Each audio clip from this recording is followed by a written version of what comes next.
Yo estudié arquitectura de paisaje hace 10 años, bueno, fue cuando entré a la carrera y decidí estudiar arquitectura de paisaje porque me gustaba mucho el diseño y en ese momento como que no tenía intención hacia dónde ir y como que me llamó mucho la atención cuando escuché de esta nueva carrera. Entonces, lo que entendí en ese momento es que era diseñar en exteriores con la vegetación. En ese momento no sabía nada de vegetación, pero nada. Pero me llamó la atención la carrera. Y ya entrando, como tenemos clases de botánica, paleta vegetal, fui aprendiendo acerca de las plantas.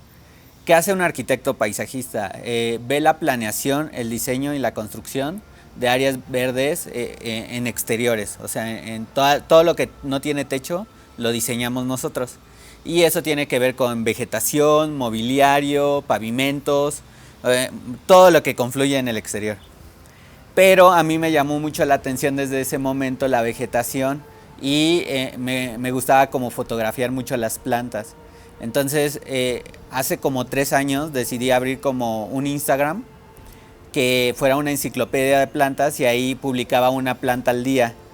Y esto lo hice con la intención, como yo soy muy olvidadizo, que pudiera tener una biblioteca yo donde pudiera revisar todas estas plantas y irme acordando. Y como de ahí surgió más el amor hacia las plantas y como irlas conociendo cada vez más. Era muy poco, realmente como ya llevaba 3 años con este proyecto de la enciclopedia de plantas y había crecido a 3000 seguidores.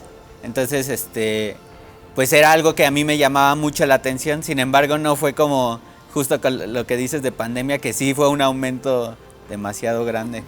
Eh, Antes de eso tenía, la interacción era más subir una foto de una planta y la gente me decía, ay, no conocía esta planta y nada más. Hasta ahí se quedaba y la única plataforma que utilizaba era Instagram. Fue hasta la pandemia, como días antes de la pandemia, que empecé a utilizar más Twitter. Fue justo en el momento en marzo, abril, que todos estábamos encerrados, que como que uno tuvo que cambiar la dinámica incluso de cómo vivía su día a día. Y yo decidí en ese momento cómo utilizar más las redes sociales para poder explicar más cosas, ¿no? Entonces, como Twitter tiene esta opción de hacer hilos, a mí me parecía que era algo padre porque era muy informativo.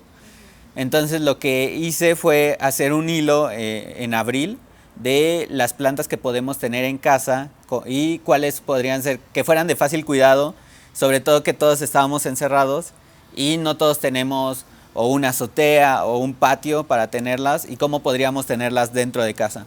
En los últimos años ya hay mucho más interés en las plantas, sin embargo, el estar encerrados creo que detonó que a mucha gente le llamara la atención poder cuidar algo. Incluso pasó con las mascotas, también en pandemia, que todo el mundo quería adoptar una mascota.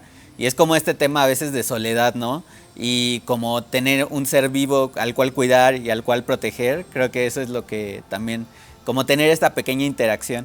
Y fue algo que le llamó mucho la atención a la gente para tener plantas dentro de su casa. Cuando yo iba en la carrera, justo como en sexto semestre y ya había estudiado un poco de las plantas, me animé a comprar plantas porque no había tenido hasta ese entonces. Y era raro porque se diseña con plantas y si yo decía, si no tengo ninguna, ¿cómo voy a saber? Eh, Compré varias suculentas, no me acuerdo bien cuáles, pero compré varias suculentas y las primeras que tuve se me murieron casi todas. Yo creo que es muy importante sobre todo porque nos ayudan a relajarnos. El pasar tiempo cuidándolas, podándolas, regándolas, es como algo que te ayuda a tranquilizarte, a relajarte. Y de hecho es algo que necesitamos todos los seres humanos, ¿no? De hecho por eso los parques son muy importantes o tener un jardín. Y yo creo que ahora que vivimos en departamentos que a veces ni balcón tienen, es como una buena idea tener también plantas porque siempre necesitamos como esta parte de la naturaleza, ¿no? Tengo como algunos planes de desarrollar como a lo mejor una paleta donde uno pueda como el Pantone, o sea, buscar el tipo de plantas, si tenemos en interior. Entonces, como ir a algo más educacional en lo que la gente pueda aprender y seguir como teniendo cuidados con las plantas. El estar encerrados creo que a todos nos afectó de cierta manera y el haber cambiado todas nuestras dinámicas y todos juntos, ¿no? Apenas platicaba con alguien que a veces las personas cambian sus dinámicas, pero no todos al mismo tiempo. Y creo que fue algo muy fuerte para todos. Y creo que en mi caso, como el encontrar esta paz o esta tranquilidad al cuidar las plantas, creo que fue como algo importante. Y incluso hubo mensajes que me enviaron personas que justo como con los consejos que les daba y al cuidar las plantas se pudieron tranquilizar mucho esta ansiedad que muchas personas sufrieron al estar encerradas. Hola, yo soy el señor de las plantas y les voy a hacer una lista con los mitos y realidades acerca de las plantas. En realidad, sí, cantarles o hablarle a las plantas, a mí me parece que debe de ser como una realidad, porque es muy bueno platicarle a las plantas. Creo que todos los que tenemos plantas en casa lo hacemos y es algo positivo porque es un ser vivo, entonces yo creo que sí afecta directamente a cómo van a crecer nuestras plantas. Si las suculentas son de fácil cuidado, yo creo que este es un mito, porque las suculentas sí necesitan muchos cuidados, a diferencia de lo que se cree, que nada más como un poco de agua, realmente necesitan cierto tipo de temperatura, cierto tipo de luz y ciertas cantidades de agua que no es tan fácil cuidarlas. Luego de mito o realidad acerca de si podemos tener plantas en nuestro dormitorio, ese es un mito también. Esto se debe a que realmente se ha dicho que las plantas nos roban oxígeno cuando dormimos. Sin embargo, a la hora de dormir, incluso una persona que está al lado de nosotros nos puede robar más oxígeno. Entonces, el tener unas 2, 3 plantas dentro de nuestro cuarto no pasa nada. El mito de realidad acerca de cómo limpiar nuestras hojas: algunas personas utilizan leche, algunas personas utilizan aguacate. El aguacate sí es una planta que podemos utilizar para limpiar las hojas de nuestras plantas, sin embargo no debemos de hacerlo con un exceso. También lo que yo les recomiendo mucho es que con un paño húmedo limpiemos las hojas y en dado caso utilizar un poquito de vinagre en 3 litros de agua, y con esto vamos a poder limpiar nuestras hojas muy bien y además vamos a alejar las plagas.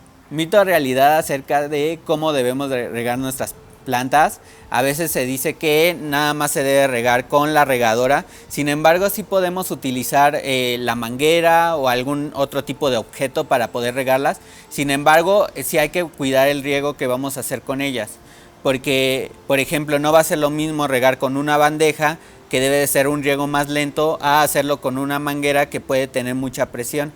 Lo que yo les recomiendo es que si tenemos una regadera con varias salidas de agua, va a ser mucho mejor así solo la tenemos enfocada a un punto. Esto porque vamos a intentar siempre que el riego sea como la lluvia, entonces esto va a beneficiar mucho a las plantas. Mito o realidad acerca de si la maceta de plástico más bien que si la maceta de barro es mejor que la de plástico. Esto sí es realidad, porque las macetas de barro van a absorber mucho mejor la humedad. Entonces nosotros cuando reguemos la planta, al ser el barro un material natural que viene de la tierra, va a ser mucho mejor que cualquier maceta de plástico. Estos fueron los mitos y realidades en la lista. Yo soy el señor de las plantas y fue un gusto haber platicado con ustedes.